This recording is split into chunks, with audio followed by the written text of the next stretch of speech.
لكن اليوم بدنا نحكي عن سرطانات الرحم. الأسبوع اللي قبل العيد حكينا عن سرطانات عنق الرحم، واليوم بدنا نركز بشكل أساسي على سرطانات الرحم.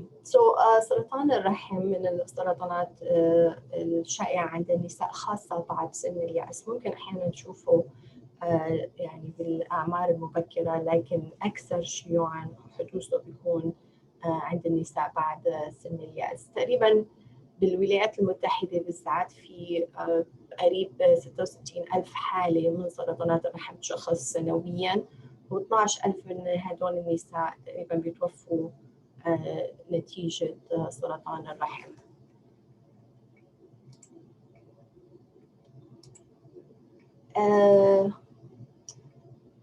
السبب هذا اللي حكينا عنه، الريسك فاكتورز او الاسباب اللي بتؤدي لحدوث سرطانات الرحم هي ازدياد التعرض للاستروجين. في اي حاله بتؤدي لزياده الاستروجين بالجسم ممكن تكون احد الاسباب لحدوث سرطان الرحم. فمثلا بحالات بالولايات المتحده بالذات تقريبا نتيجه السمنه الزائده بنشوف تقريبا 40% من حالات سرطانات الرحم بتكون عند النساء اللي عندهم سمنه. بالإضافة إلى هذا التيومرز اللي ممكن تفرز الأستروجين مثل الجرانيولوسا سيل تيومر. بعدين عندك الكرونيك انافيوليشن مثل البوليسيستيك اوفيريان سندروم. وطبعا يعني فترة كبيرة من التعرض للأستروجين إذا كان فرق في سنوات كثير كبيرة بين البلوغ والحدوث اليأس.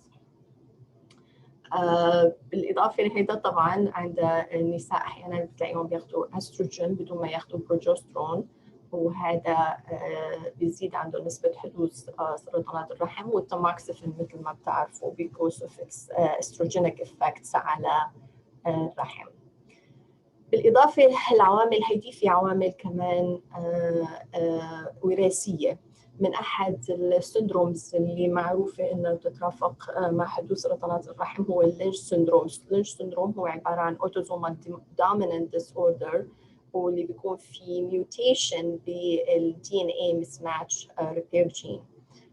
Another hereditary syndrome هو الكاودن سندروم، واللي بيكون في نوع من الميوتيشن بجين called PTEN tumor suppressor gene.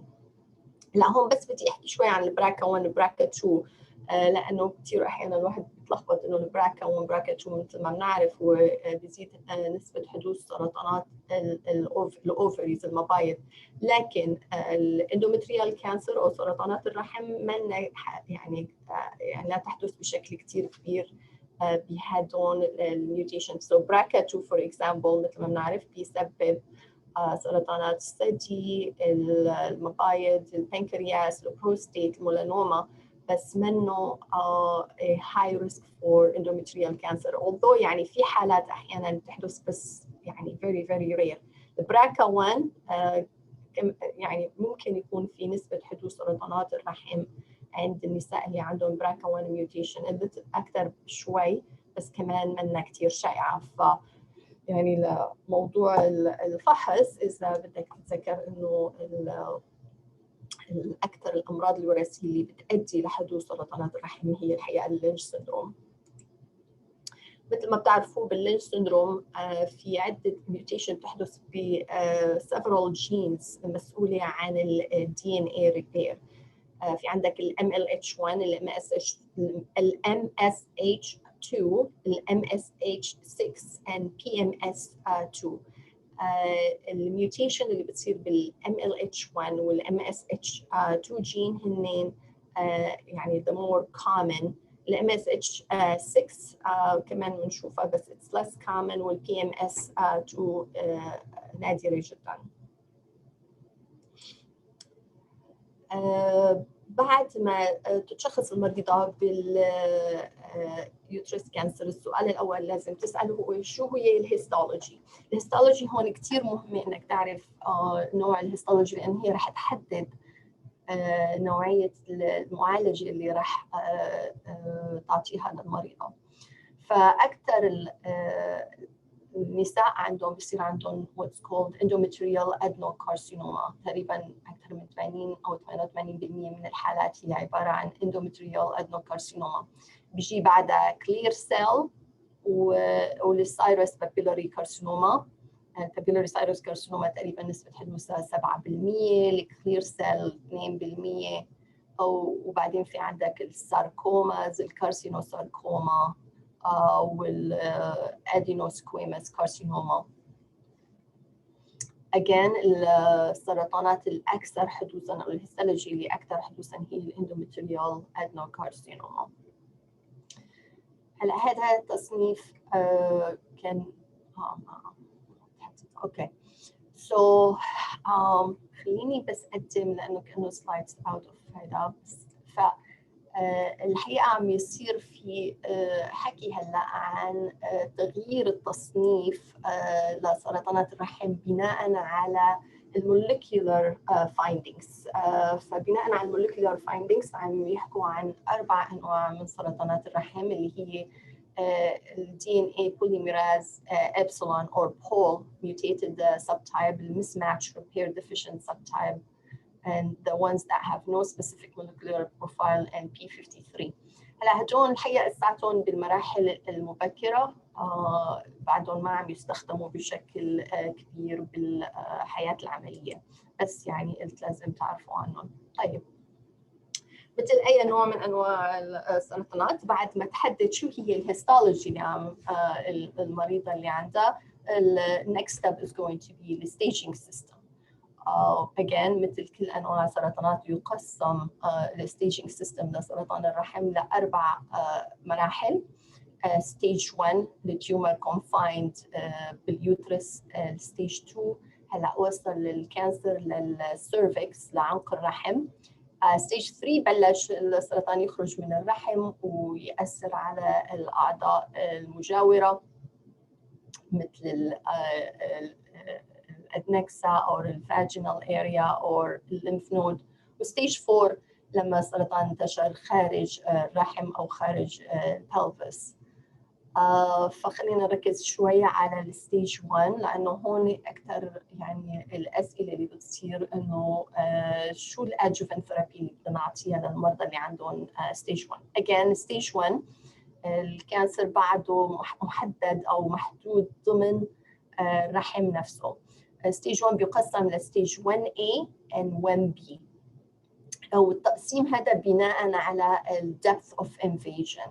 فإذا كان depth of invasion أقل من تقريبا 50%، يعني هذا السؤال لازم دائما تسأله للباثولوجيست إنه شو الثيكنس تبع المايومتريوم و how much of an invasion can see in the myometrium. فإذا كان أقل من النصف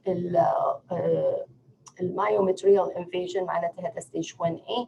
إذا كان أكثر من النص بتكون عم تتعامل مع stage 1B. stage 2 سهل معناتها الكانسر وصل للسيرفكس ستروما بس ساتو within the uterus only. بعدين عندك stage 3 بيتقسم ل A, B and C. A التيومر وصل للسيروسا of the uterus and or the adnexa. stage 3B وصل التيومر للفاجينا or to the parametrial area. stage 3C معناتها وصل للعقد اللمفية.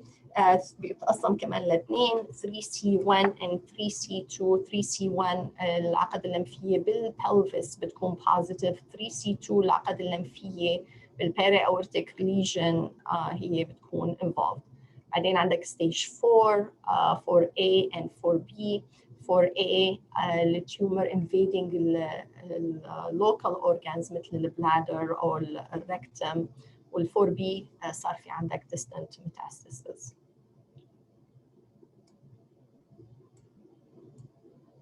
طيب المعالجة الأساسية للمرضى اللي عندهم سرطانات الرحم هي الجراحة.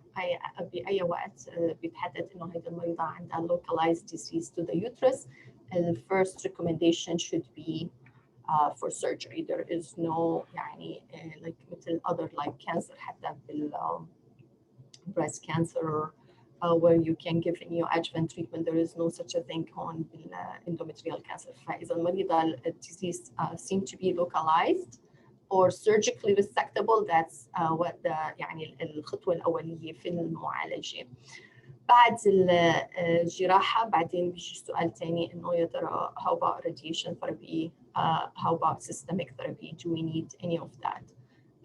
في حالات كتير خاصة ونادرة ممكن تقول ممكن تعطيهم radiation therapy alone، وهلا رح نحكي عنهم. البرايمري radiation therapy again هيدي بحالات كتير نادرة، بمريضة مثلا عندها a lot of other diseases وما ممكن تتحمل العملية الجراحية، ممكن offer primary radiation therapy, meaning the only therapy you're going to offer is radiation therapy. فمثلا elderly, obese, عندهم multiple other medical conditions، هدوني حالات ممكن تأفر فيها primary radiation therapy. بصراحة أنا ولا مرة يعني شفت إنه مريضة تعالجت بس ب radiation therapy، معظم الأحيان خاصة يعني ب our center يعني they offer surgeries most of the time. So surgery راح تكون طبعا hysterectomy, bilateral syringophorectomy، بيعملوا pelvic washing أو lymph node dissection of the pelvis and para-aorta and plus minus omentectomy حسب طبعا وقت الجراحة شو عم يشوف الجراح. الsentinel lymph node biopsy ذات يعني هيدي منها كتير شائعة وما عم تصير بكل المحلات، بس في مراكز هون بأمريكا عم يعملوا sentinel lymph node biopsy so they don't have to dissect all the lymph nodes. بمركزنا حاليا بعدهم بيعملوا lymph node dissection. بعد شو اسمه بعد العملية السؤال طبعا دائما بيجي إنه طيب هيدا المريضة بحاجة لأدجوفنت ثيرابي ولا لا؟ فعدة شغلات لازم تجاوب عليها حتى تقدر تحدد إذا المريضة بحاجة لأدجوفنت ثيرابي. One, الهيستولوجي type, adenocarcinoma versus any of the other type, the grade of the tumor، بدك تعرف grade 1 ولا 2 ولا 3. depth of myometrial invasion, age, lymphovascular invasion، طبعا the staging of course. دون لازم تتذكرون risk يعني stratification لأنه راح تحدد يعني قدرتك على جواب الأسئلة اللي بتتعلق بالadjuvant therapy.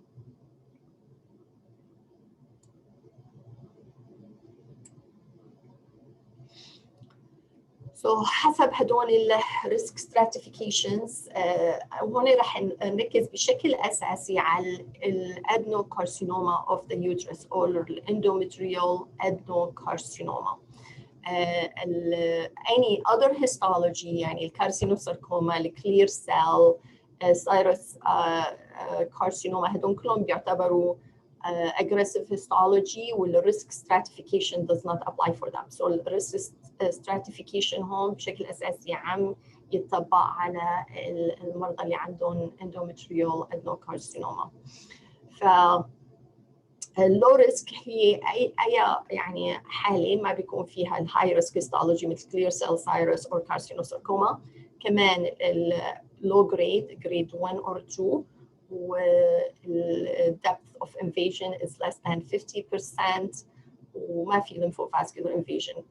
إذا طبقت كل هذه الشروط المريضة ممكن يعني تتشخص كأنه عندها low risk endometrial cancers، وهدول المرضى حالات ال cure rate by surgery only are very high وغالبا ما بيحتاجوا لأي adjuvant therapy.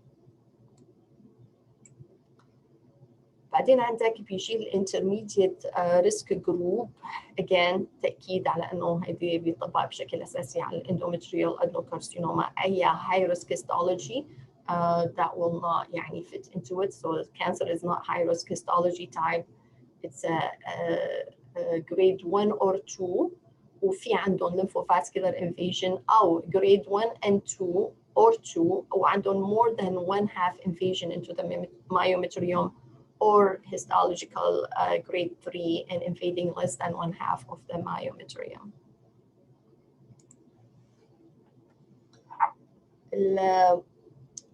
هاي يعني حكينا عن الانترميديت ريسك، في لو انترميديت ريسك وفي هاي انترميديت ريسك. في الجي او جي defined the high intermediate risk again based on either the depth of invasion, the grade, and the evidence of lymphovascular invasion. So women اللي عندهم high intermediate risk are the women who are more than 70 with any of those risk factors, or between the age of 50 and 69 with 2 risk factors, or less than 50 with 3 risk factors. High risk group, all other patients stage 3 and above regardless of the histology or the grades. وكمان بالhigh risk group بيجي serous or clear cell carcinoma that are also considered high risk. And then grade 3 endometrial carcinoma that is deeply invading is also considered high risk. So الحقيقة هدول كلهم بتلاقي مثل ما انك شايفة شوي بيلخبطوا، بس بدك تحفظهم مثل ما هن. فللخصهم بشكل هيك سريع، في عندك low risk, intermediate risk و high risk. low risk stage 1 endometrioid FICO grade 1 or 2, depth of invasion is less than 50% وما في lymphovascular space invasion، هدول بيعتبر low risk. intermediate risk بتتقسم ل2 groups intermediate low and intermediate high. intermediate low هن stage 1 endometrioid FICO grade 1 and 2 with increased depth of invasion more than 50%, بس ما في lymphovascular space invasion. So lymphovascular space invasion will jump patients into the intermediate high. في intermediate high هي stage 1 endometrioid FICO grade 1 and 2 and lymphovascular space invasion positive, or grade 3 with less than 50% lymphovascular invasion is negative. وعندك بعدين high risk stage 1 endometrioid FICO grade stage 3 or grade 3, I'm sorry, with myometrial invasion more than 50%, or stage 2 to 3 endometrioid, or stage 1 to 3 non-endometrioid are all considered high risk. فيعني مشان بس لتبسيط الامور مرة ثانية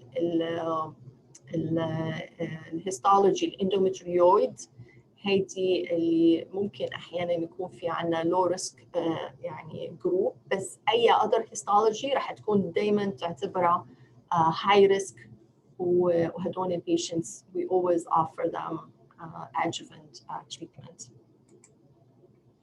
هون رح نحكي بالتفصيل عن adjuvant treatment في different stages and different grades. Stage 1A, grade 1 or 2, low grade, low risk, ما في داعي لأي adjuvant therapy, observation only. Stage 1A, grade 3, then we offer them vaginal brachytherapy. أحيانا إذا المريضة عندها other risk factors مثل الage or lymphovascular invasion ممكن external beam radiation therapy. Stage 1B 1B معناتها depth of invasion أكثر من 50% of the myometrium. كمان حسب الجريد بقى بتحدد شو نوع الادجوفنت ثيرابي. إذا جريد 1 vaginal brachytherapy في حالات معينة مثل age less than 16 or lymphovascular invasion ممكن to offer observation. Grade 2 stage 1B vaginal brachytherapy with or external beam radiation therapy إذا عندهم other risk factor. إذا stage 1B with grade 3, in addition to radiation therapy you may have to offer also systemic therapy. So هون لما بتوصل ل 1B a grade 3, that's when we will be considering systemic chemotherapy. Earlier one, either observation أو vaginal brachytherapy or external beam radiation therapy. Stage 2, grade 1 to 3 هدول كلهم we offer them يعني stage 2 remember هو اللي بيكون في invasion into the cervix or the stroma of the cervix. هدول we offer them external beam radiation therapy and or vaginal brachytherapy plus minus systemic chemotherapy. أي سؤال لحد هلا؟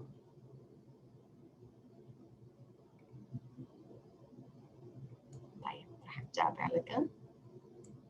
من الدراسات المهمة اللي defined the high risk group هي دراسة اسمها GOG 99 was conducted بين 1987 و 1995.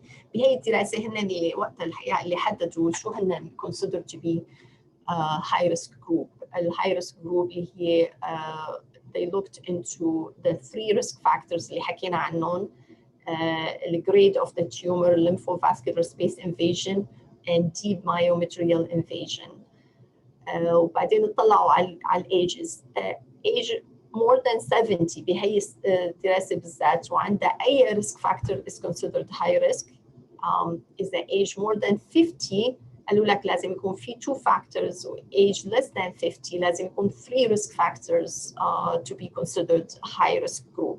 Once they determined the patients اللي عندهم high risk group عملوا randomization طبعا عملوا surgery وبعدين randomized the patients اللي عندهم high risk between either observation or pelvic radiation لقوا بعد تقريبا 5 سنين إنه there is a considerable reduction in the local recurrence من 27% ل 13%. بس مثل كل الدراسات طبعا it did not show إنه هذه reduction in local recurrence affected the overall survival of those patients.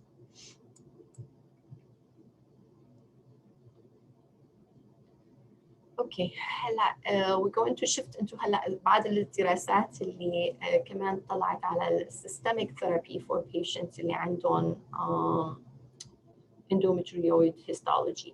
فمثل ما قلنا stage 1 هو الستيج الوحيد اللي لازم تدرس كل هالفاكتورز هيدي الجريد depth of invasion lymphovascular invasion حتى تحدد إذا المريضة بحاجة ل adjuvant mostly like either brachytherapy or external beam radiation therapy. But for stage 3 and above, regardless of the histology, هدول كلهم بحاجة للsystemic therapy plus minus external radiation therapy and plus vaginal brachytherapy. من الدراسات كمان المهمة اللي حددت دور السيستميك كيموثيرابي فور هدول البيشنت هي GOG 122. أخذوا تقريبا 422 مريضة عندهم stage 3 or 4 endometrial cancer و they randomized them between getting chemotherapy. بوقت هاي الدراسة الكيموثيرابي اللي استخدموها هي الدوكسوروبيسين مع السيسبلاتينم versus radiation therapy. بعد 5 سنين لقوا إنه 50% من المرضى اللي أخذوا الكيموثيرابي كانوا alive and well versus 38% اللي كانوا على radiation arm. this study يعني قالوا لك إنه بالمرضى اللي عندهم advanced stage 3 or 4 systemic chemotherapy is very important, much more important than radiation therapy. Just for يعني sake of information here the endometrioid or other high grade histology ما في role للadjuvant endocrine therapy. هلا بعد شوي رح أقول لكم وين نستخدم الadjuvant endocrine therapy. بس الadjuvant endocrine therapy can be considered بحالات metastatic disease. So بالنسبة لبقية الهيستولوجيز سايروس كارسينوما، كلير سيل كارسينوما، كارسينوساركوما، كل هدول المرضى تقريبا لازم ياخذوا adjuvant systemic therapy, external beam radiation therapy and vaginal brachytherapy بغض النظر عن الستيج. تقريبا stage 1 to stage 4 all these patients بحاجة لياخذوا systemic therapy.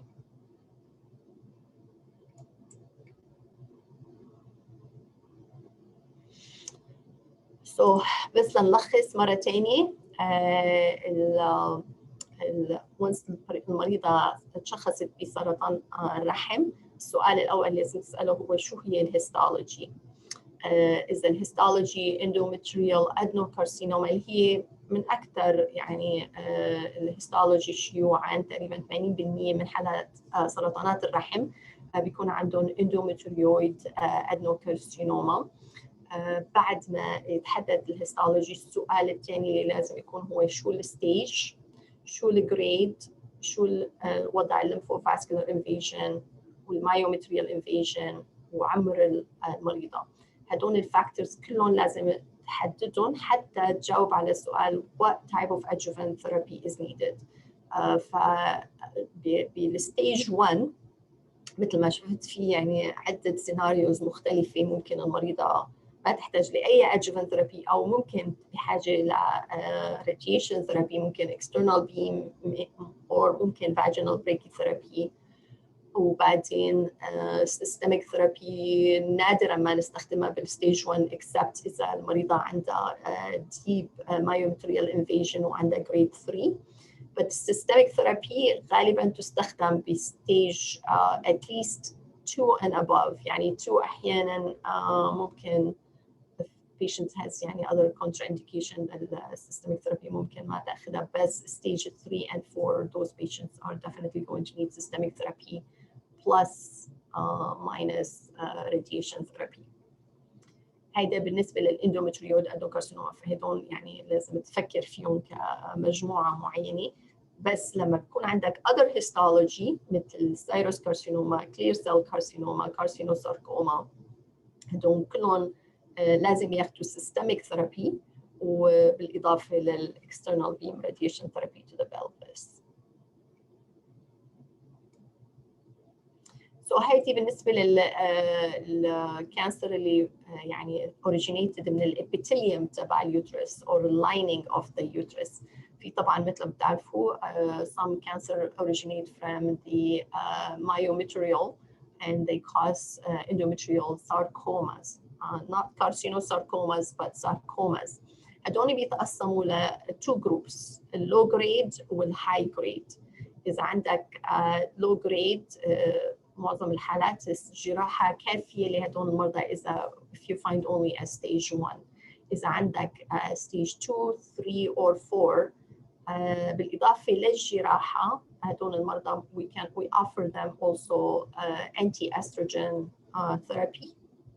The preferred agent هو الأروماتase inhibitors plus minus palliative external beam radiation therapy.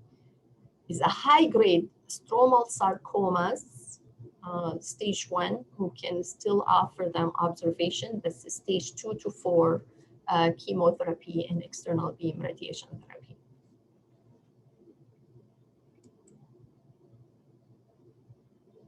Okay, so هلا بس رح نراجع بعض الدراسات اللي الحقيقة كانت يعني المين ستاديز اللي حددوا نوعية المعالجات اللي بنعملها بسرطانات الرحم. 2 ستاديز رح احكي عنهم، GOG 258 والبورتيك 3 ترايل. بGOG 258 هدول اخذوا تقريبا 800 مريضة عندهم between stage 3 to 4 uterus cancer, whether يعني endometrial or clear cell or whatever other type. They kind of randomized هدول patients بين chemo and radiation versus chemo. اللي لقوا بهيدي الستدي انه تقريبا بعد 5 سنين ما كان في فرق بين المرضى اللي اخذوا chemo and radiation versus chemotherapy. في البورتيك 3 trials تقريبا عملوا مثل GOG 122 اخذوا تقريبا 700 مريضة randomized to either receive radiation only or chemo and radiation. الكيمو and radiation اللي استخدموها بهي الستدي كانت عبارة عن cisplatin مع radiation therapy followed by 4 cycles of TC. شافوا إنه بهيدي الستدي ال overall survival in chemo group was much better than a patient who received only radiation therapy.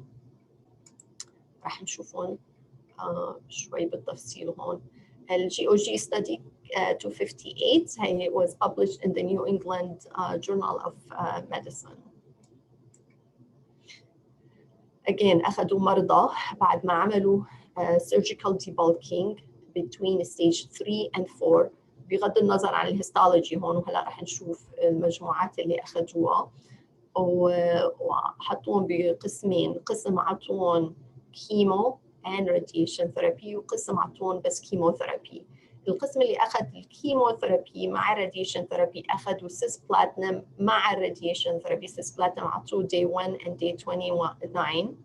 بعد ما خلصوا الكيمو and radiation رجعوا عطوهم 4 cycles من الكاربو انتاكسول. المجموعة الثانية أخذوا بس كيموثيرابي اللي هي كاربو بلاتينم انتاكسول Q3 weeks for 6 cycles. هيداك مرة ثانية بفرجيك هون المرضى اللي أخذوهم وشو المعالجات اللي عطوها. فبالنسبة للمرضى اللي عندهم stage 3 or 4 endometrial carcinoma بغض النظر عن histology all cell type عملوا لهم عمليات جراحية، عملوا لهم lymph node dissection، وزعوهم لقسمين، قسم عطوهم سيس بلاتينم 50 mg per meter square day 1 and 28 مع vaginal brachytherapy.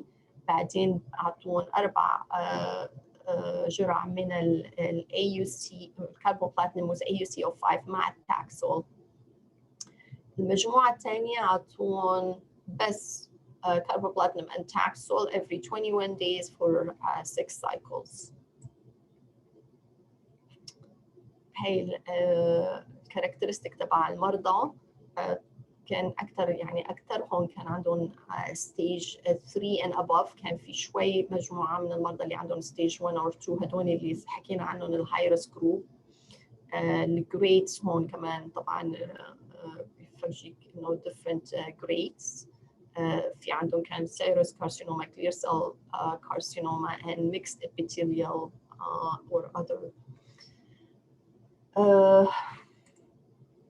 فلقوا إنه المجموعة اللي أخذت كيمو مع الراديشن مقارنة مع المجموعة اللي أخذت بس كيمو تقريباً ما كان في فرق بين ال overall survival or disease free survival بعد 5 سنين.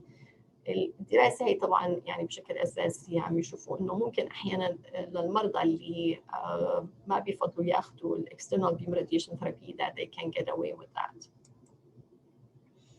البورتيك ترايل كانت شوي مختلفة. البورتيك ترايل أخذوا تقريباً استخدموا نفس الكومبينيشن الكيمو راديشن اللي شفناها بالجي او جي 258. أخذوا مرضى وعطوهم سيس بلاتينم مع راديشن ثيرابي. هون عطوا تقريباً external beam radiation therapy. بعدين عطوهم 4 cycles of Taxol and Carbo.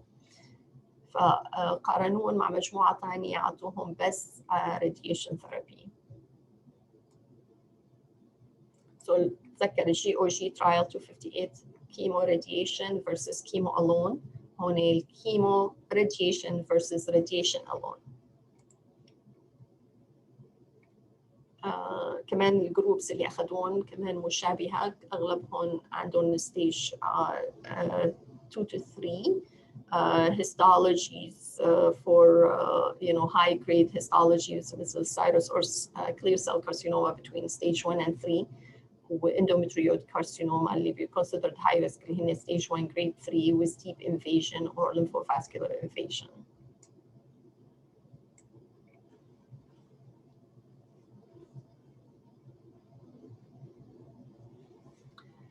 شافوا إنه المرضى اللي أخذوا كيمو مع راديشن ال overall survival هذا الخط الأزرق much better than patients who received radiation alone. فللمرضى اللي يعتبروا high risk or advanced stage chemotherapy is very essential in the adjuvant setting for these patients. Same thing for the disease-free survival. المرضى اللي أخذوا كيمو and radiation كان نتائجهم أحسن من المرضى اللي أخذوا بس radiation by itself.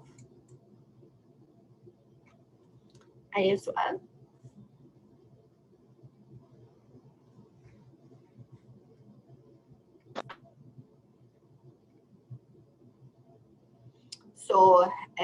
المريضة إذا مثلا تحدد إنه عندها يوترين كانسر، الشيء الثاني اللي بدك بعد اليوترين كانسر هذه المريضة she surgically operable حتى أحيانا locally advanced disease. هدول المرضى بيعملوا عمليات جراحية، وبعد العملية الجراحية next step is going to be to determine the adjuvant therapy. adjuvant therapy بيعتمد على عدة عوامل اللي هي الستيج، الجريد، lymphovascular invasion, myometrial invasion, and of course the age. الadjuvant therapy ممكن تكون radiation. الراديشن ممكن تكون brachytherapy or external beam radiation therapy, or ممكن يكون systemic therapy, or ممكن combination of the above.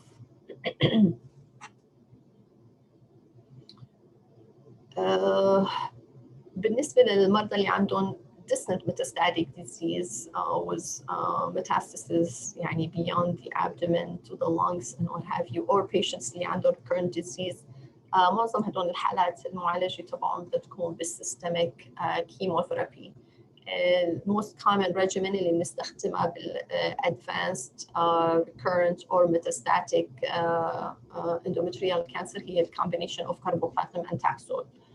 ونتيجة دراسات صارت حديثا بالسنوات الأخيرة شافوا إنه addition of Herceptin targeted therapy or HER2 targeted therapy مثل الهرسبتين في البيشنت اللي عندهم HER2 positive also has some advantage. So carbotaxol generally وممكن add Herceptin إذا المريضة عندها HER2 positive cancer.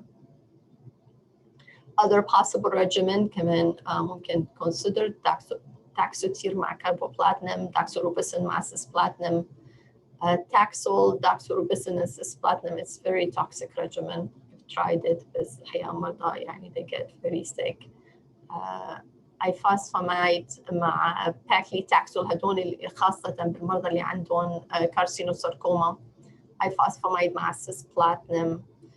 طبعا ممكن تستخدم any of the single agent by itself. And then for a certain group of patients, hormonal therapy can be also considered. A different option اللي هن medroxyprogesterone مع tamoxifen, megestrol مع tamoxifen, single agent medroxyprogesterone or megestrol. بعدين عندك aromatase inhibitors, tamoxifen والfulvestrant. That's for first line. إذا المريضة progressed على الفيرست line treatment, second line treatment will be determined based on the biomarker of this patient. إذا المريضة عندها microsatellite instability high or deficient in mismatch repair gene, ممكن you can use immunotherapy like pembrolizumab by itself. However, if it is microsatellite stable and or not deficient in MMR, then in addition to immunotherapy, we add lymphatinib.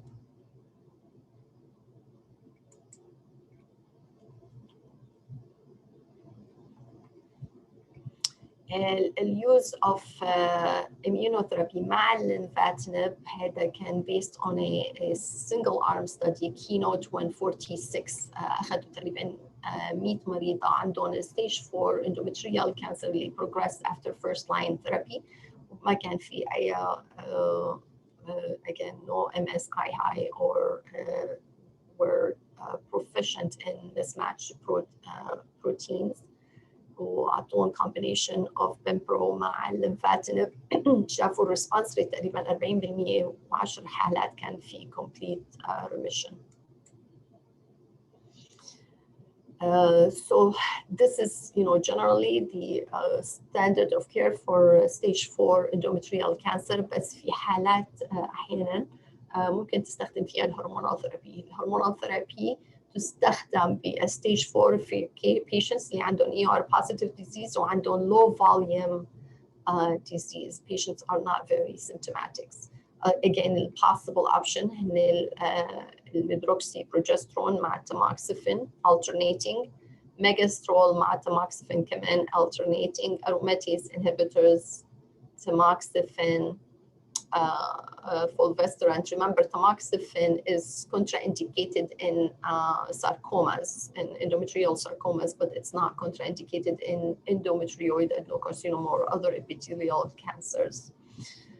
Again, الهرمونال ثيرابي ممكن تستخدمها بحالات مريضة اللي عندها low grade, low disease volume, she is not symptomatic, and strictly in the endometrioid histology. بالpatients اللي عندهم aggressive histology, really it's not applicable. من أحد الدراسات اللي يعني حددوا المعالجة الهرمونية كانت GOG 153. كانت كمان single arm study phase 2 study أخذوا مرضى عندهم advanced endometrial cancer وعطوهم megastrol 80 milligram twice a day for 3 weeks, and then they switched them to tamoxifen 20 milligram twice a day for 3 weeks and so on. أخذوا تقريبا 61 مريضة وشافوا تقريبا في response total responses كانت الحقيقة يعني almost 50 of those patients شافوا عندهم responses rate, وال duration of response was quite durable, 28 months.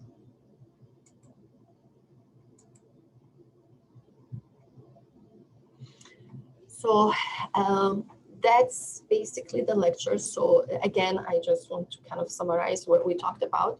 Once patient is diagnosed with endometrial cancer, the first step for her treatment should be surgery. بعد surgery, adjuvant therapy should be determined if this patient is a candidate for adjuvant therapy based on the histology, grade, lymphovascular invasion, age, depth of invasion. Possible modality of adjuvant therapy include external beam, brachytherapy, and systemic therapy. For patients who have recurrent disease or widespread metastatic disease, first line of treatment, systemic chemotherapy, preferred regimen هي Taxol مع carbo plus minus Herceptin depending on the HER2 status. بعدين عندك of course the hormonal therapy for ER positive disease and or with endometrial histology and low volume. And in case they progress, second line treatment would be immunotherapy plus minus lymphatinib.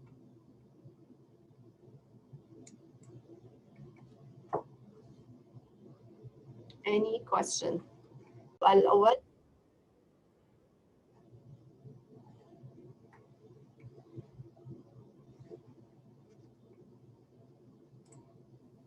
هبدأ إن شاء الله. 64-year-old woman has a 3-month history of vagina spotting several days a month. She has been menopausal for approximately 15 years. She has no other complaints and no other major medical problems. PE reveals moderately obese Caucasian woman with diffusely enlarged uterus. Endometrial biopsy reveals a grade 2 endometrial cancer.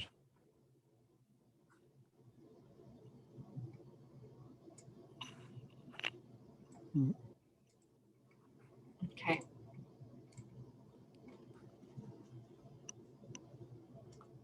So مريضة تشخصت بالendometrial adenocarcinoma grade 2, and they want to know what would you do? What do you recommend at this point? Progestin therapy, oral or intrauterine, radiation therapy to the uterus, hysterectomy with consideration of surgical staging, repeat endometrial sampling in 3 months, vaginal hysterectomy. C. ليش اخترت C؟ هلا أنا هيك أعتقد يعني إنه بيحتاج استئصال جراحي بداية، وبعدها يعني علاجات تانية ممكن حسب المرحلة حسب. So يعني مثلا هون حطوا لك كل هالاوبشنز هيدي مشان انه يعني الواحد يعني ياخذ فكره عن what other possible things or scenarios that can be offered.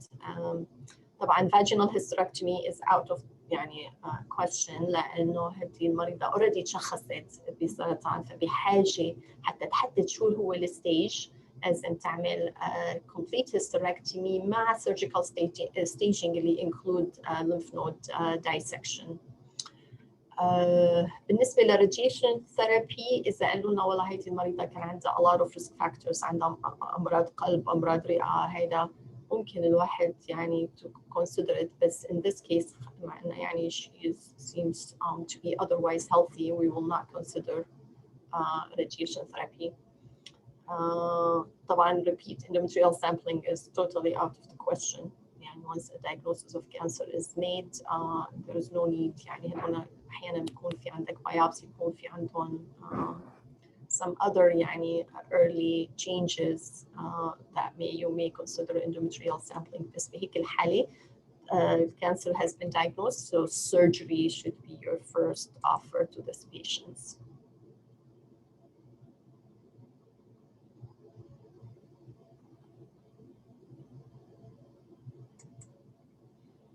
Okay. السؤال الثاني. A 72-year-old woman presents with postmenopausal bleeding. Endometrial biopsy reveals grade 3 endometrial meteoroid endometrial carcinoma. She undergoes laparotomy, which reveals that the carcinoma penetrates greater than half of the myometrial thickness and is involved in the para-aortic lymph node.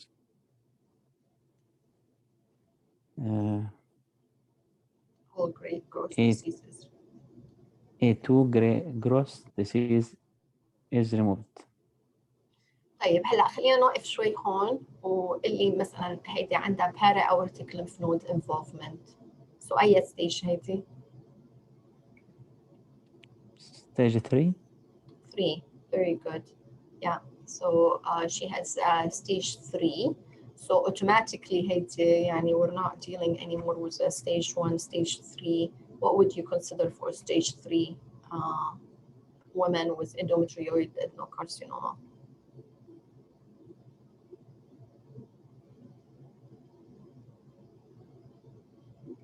طيب خلينا نشوف الاختيارات.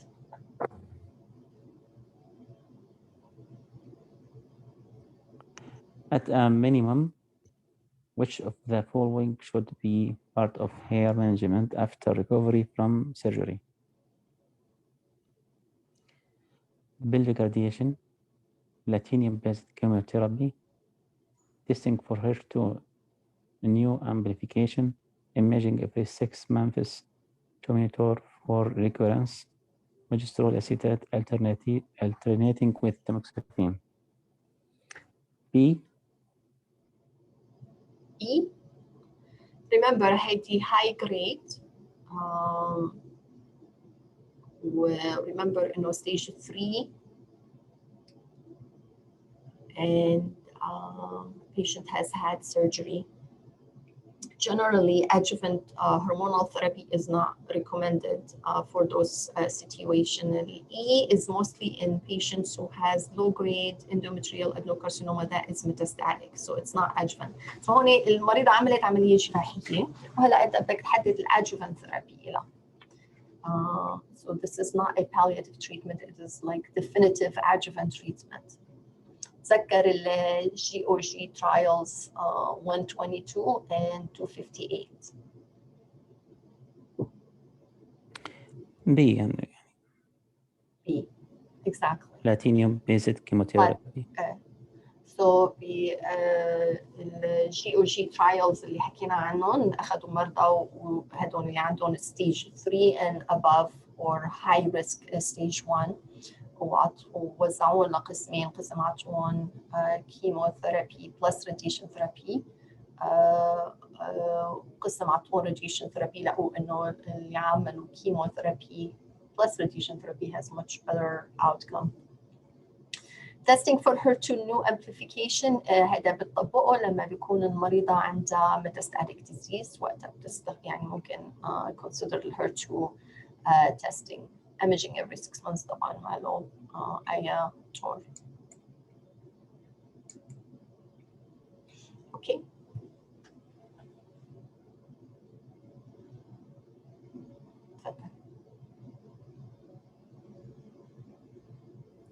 A 55-year-old who was originally diagnosed with a stage 1B grade 2 endometrioid adenocarcinoma of the uterus.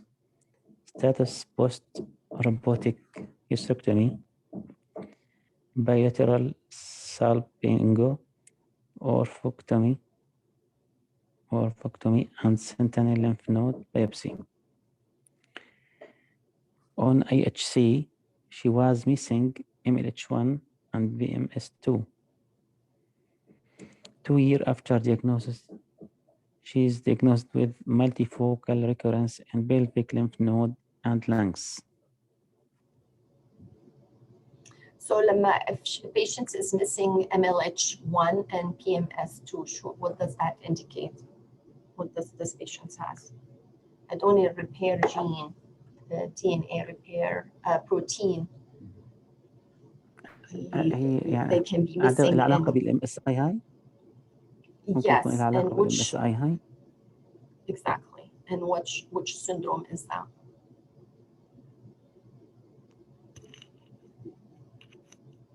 Lynch syndrome. تمام.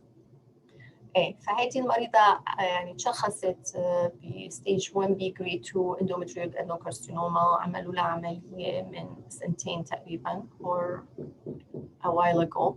وبعدين هلا عندها recurrent disease بس كمان عم يقولوا لك انه والله شيء عندها Lynch syndrome or عندها MSI high because she's missing the MLH1 and PMS2. So السؤال هو what systemic therapy would you offer?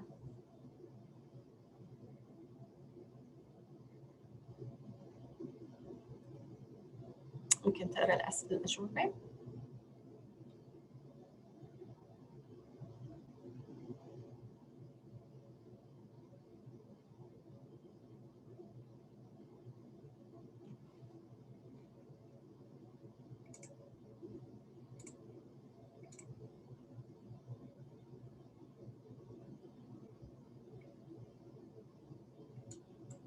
طيب رح أقراهم أنا ما بعرف شو صار هوني. ها دي كاربوبلاتين باكليتاكسيل and pembrolizumab. لا هلا ما كان هيدي الحقيقه هذا كلينيكال. هلا في كلينيكال ستاديز عم يدرسوا الكومبينيشن اوف pembro carbo and taxol بس it's not yet يعني a standard of care.